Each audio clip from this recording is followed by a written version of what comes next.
Everyone knows you can eat the pumpkin, but what about this? The tender shoots and young leaves. Or this, the blossoms. Or wait, definitely this, right? The seeds. We spent a season testing every part of our pumpkin plant to see what's actually edible. Some surprised us. Some didn't make the cut. Here's everything we learned. First, the surprise star, young shoots and tendrils, the tender top 4 to 6 inches of actively growing vines. You want them soft enough to pinch off easily, so we harvest in the morning when they're at their gentlest. A quick sauté with garlic, 3 minutes, maybe 4, and that's it. They taste like summer being kind, fresh, subtle, a little sweet, with a texture somewhere between tender asparagus and young chard. In southern Chinese and Thai cooking, these are a delicacy. Around here, most people don't even know they're edible. One rule keeps the plant happy. Never take more than 20% at once. Those tips are its momentum. Leave plenty so it can keep producing. Next, male flowers. Pumpkin plants make 2 kinds of flowers. Please only pick male blooms, which grow on straight stems. Their job is pollen for the bees. Once they've done that, they're fair game. We pick them after pollinators visit, usually mid-morning. Remove the stamen inside, it's bitter. Then the whole flower is edible. Stir-fry them, stuff them, float a few in soup.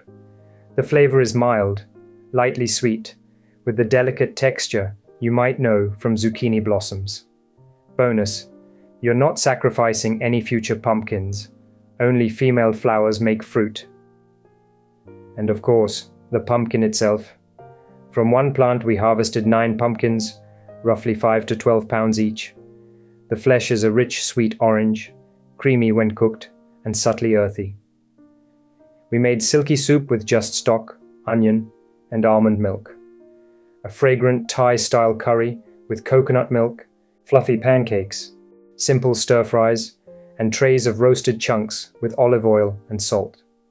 Letting the fruit fully mature on the vine deepened the flavor and kept it from being watery. Many growers cure pumpkins after harvest, leaving them in a warm, dry, well-ventilated spot for a week or 2, to toughen the rind and let some starches convert to sugars. We're trying it this year. Nutrition-wise, you're getting generous beta-carotene, vitamin A, fiber, and potassium. 1 cup offers more than twice your daily vitamin A needs, plus the comfort of food you grew yourself. And seeds. Each pumpkin holds hundreds. We scoop them out, rinse off the strings, pat them dry, toss with a little oil and salt, then roast at 350 degrees Fahrenheit for about 12 to 15 minutes. They come out nutty, crunchy, and satisfying, packed with protein, magnesium, zinc, and healthy fats. We snack on them, sprinkle them over salads, even grind some into pesto. 1 pumpkin seeds can last weeks. Don't buy pumpkin seeds. Just save them from your pumpkins that you grew for free.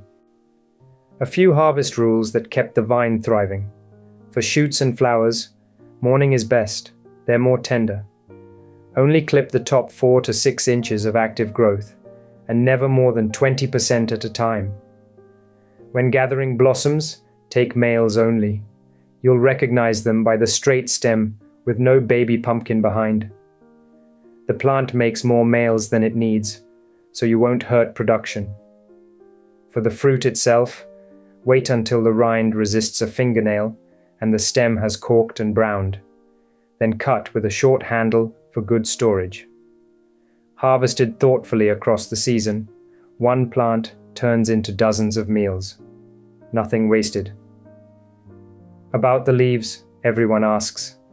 Technically, yes, you can eat them. But those fine prickles don't cook out well, and the flavor is pretty bland. We tried. Not worth it. Compost them instead. Everything else though, shoots, flowers, flesh, seeds, is a wholehearted yes. 1 vine fed us from late summer into fall, from the first tender shoots in June to the last roasted seeds in October. That's the quiet magic of growing your own. You don't just get the harvest, you get the whole story.